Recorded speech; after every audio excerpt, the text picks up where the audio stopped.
ചരിത്രത്തിലേക്ക് നോക്കിയാൽ പൂമെത്തകൾ വിരിച്ചൊന്നുമായിരുന്നില്ല അയാളുടെ ലോകകപ്പ് യാത്രകൾ.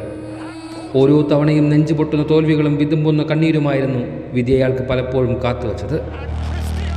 കഴിഞ്ഞ ലോകകപ്പിൽ പോലും ലോകം മുഴുവൻ നോക്കി നിൽക്കെ കണ്ണീരൊഴുക്കി കളം വിട്ട ആ മനുഷ്യൻ്റെ ചിത്രം ഫുട്ബോൾ പ്രേമികളുടെ ഹൃദയത്തിലെ ഒരു വലിയ വിങ്ങലായിരുന്നു. മാധ്യമങ്ങളും വിമർശകരും വരെ അയാളുടെ യുഗം അവസാനിച്ചെന്ന് ഉറപ്പുവരുത്തി. 4 നൂറ്റാണ്ടുകാലം ഫുട്ബോൾ ലോകത്ത് വിറപ്പിച്ച ആ കാലുകൾക്ക് വേഗത കുറഞ്ഞെന്നും ആ മഹാപുസ്തകത്തിൻ്റെ താളുകൾ മടക്കി വെക്കേണ്ട കാലമായെന്നും അവർ പരക്കെ പരിഹസിച്ചു. പക്ഷേ അവരെല്ലാം മറന്നുപോയൊരു സത്യമുണ്ട്. സൂര്യൻ എത്ര തവണ അസ്തമിച്ചാലും അതിൻ്റെ ഉദയത്തെ തടയുവാൻ ഒരിരട്ടിനും എക്കാലത്തും കഴിയില്ല എന്ന്. കാലം എത്ര മാറി മറിഞ്ഞാലും പ്രതിഭയുടെ പ്രഭ അവസാനിക്കുന്നില്ല എന്ന്. അത് മേഘങ്ങൾ ഒഴിഞ്ഞു പോകുമ്പോഴെല്ലാം പൂർവാധികം ശക്തിയോടെ ഉദിച്ചു വരുന്ന സൂര്യനെപ്പോലെ പരകായ പ്രവേശനം നടത്തി അയാൾ വീണ്ടും വരികയാണെന്ന്. ഫുട്ബോൾ ചരിത്രത്തിലെ ഏറ്റവും സുന്ദരമായ അയാളുടെ അവസാന അധ്യായം എഴുതിച്ചേർക്കുക. ഇത്തവണ അയാൾ തനിച്ചൊന്നുമല്ല. ഇന്നിൻ്റെ ഫുട്ബോളിൻ്റെ മധ്യനിര ഭരിക്കുന്ന ബ്രൂണോ ഫെർണാണ്ടസും വിറ്റിനിയും ബെർണാഡോ സിൽവയും കൂടെയുണ്ട്. നൂനോയും നെവസും തുടങ്ങി പോർച്ചുഗൽ ടീമിൻ്റെ ഇന്നത്തെ കരുത്തുകൂടി ചേരുമ്പോൾ പോർച്ചുഗൽ വെറും ഒരു സൈന്യമല്ല, ഒരു സെൻസേഷൻ തന്നെയാണ്. ആ കൊടുങ്കാറ്റിൻ്റെ തലപ്പത്ത് ആജ്ഞാശക്തിയുള്ള ഒരു രാജാവായി റൊണോയുമുണ്ട്.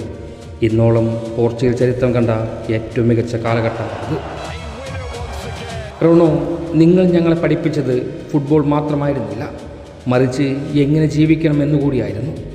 നിങ്ങളുടെ കരിയർ കിരീടങ്ങളുടെ എണ്ണം മാത്രമല്ല, ഒന്നിനും തകർക്കാൻ കഴിയാത്ത, വീഴുമ്പോഴേക്കും കൂടുതൽ ശക്തമായി ഉയർത്തി നിൽക്കുന്ന മനുഷ്യൻ്റെ മനോവീര്യത്തിൻ്റെ കഥ കൂടിയായിരുന്നില്ലേ? വിമർശകരുടെ പരിഹാസങ്ങളെയെല്ലാം തൻ്റെ വിജയത്തിന് ഇന്ധനമാക്കാൻ കഴിഞ്ഞത് നിങ്ങൾക്ക് മാത്രമായിരുന്നല്ലോ. ചരിത്രത്തിന് മുന്നിൽ പലരും പലപ്പോഴും തലകുനിച്ചിട്ടുണ്ടായിരിക്കാം, പക്ഷേ ചരിത്രം പോലും തലകുനിച്ചത് നിങ്ങൾക്ക് മുന്നിലാണ്. ചരിത്രം തിരക്കഥയൊരുക്കി സ്വീകരിക്കുകയല്ലോ പതിവ്. എക്കാലത്തും അത് വെട്ടിപ്പിടിച്ചാണല്ലോ നിങ്ങൾക്ക് ശീലം. പലപ്പോഴും നിങ്ങളുടെ അത്തരം ധാർഷ്ട്യത്തിൻ്റെ വഴിയിലായിരുന്നല്ലോ ചരിത്രങ്ങൾ പലപ്പോഴും ജനിച്ചുകൊണ്ടിരുന്നത്. അഹങ്കാരവും നിങ്ങളുടെ അലങ്കാരമായിരുന്നില്ല. തോറ്റുകൊടുക്കാൻ മടിയുള്ളവൻ്റെ അഹന്തയിലായിരുന്നില്ലേ അത്തരം നാമങ്ങളെല്ലാം നിങ്ങൾക്കായി ജനിച്ചുകൊണ്ടിരുന്നത്. ലോകം നിങ്ങളെ പലകുറി തളർത്താൻ നോക്കിയപ്പോഴെല്ലാം നിങ്ങളുടെ ആത്മവിശ്വാസം അതേ ലോകത്തെ മുഴുവൻ നിശബ്ദമാക്കിയിട്ടുണ്ട്. ഇനി ഇന്നോളം അനുഭവിച്ച എല്ലാ പരിഹാസനത്തിനുമുള്ള ക്ലൈമാക്സും കഥയുടെ അവസാന വരിയും എന്നത്തെയും പോലെ തന്നെ ആ അവസാനത്തെ നിശബ്ദതയും ഞങ്ങൾക്ക് ആ മെഡ്ലൈഫ് സ്റ്റേഡിയത്തിൽ അനുഭവിക്കേണ്ടതുണ്ട്. പക്ഷേ നിറം മങ്ങാത്ത 7 നമ്പർ ജേഴ്സി അണിഞ്ഞ് അയാൾ മൈതാനത്തേക്ക് ഈ ഒടുക്കം ഇറങ്ങുമ്പോൾ ലോകം ശ്വാസം അടക്കി പിടിച്ച് നിൽക്കുന്നത് കാണാം. കാരണം ഇത് ഞങ്ങൾക്ക് വെറും ഒരു ലോകകപ്പല്ല, ഇത് ഒരു ഇതിഹാസം തൻ്റെ ചോരയും നീരും നൽകി എഴുതി തീർക്കുന്ന അവസാന മഹാകാവ്യമാകും. അതിനപ്പുറമില്ല അയാളുടെ രാത്രികൾക്കായുള്ള മറ്റൊരു കാത്തിരിപ്പ്.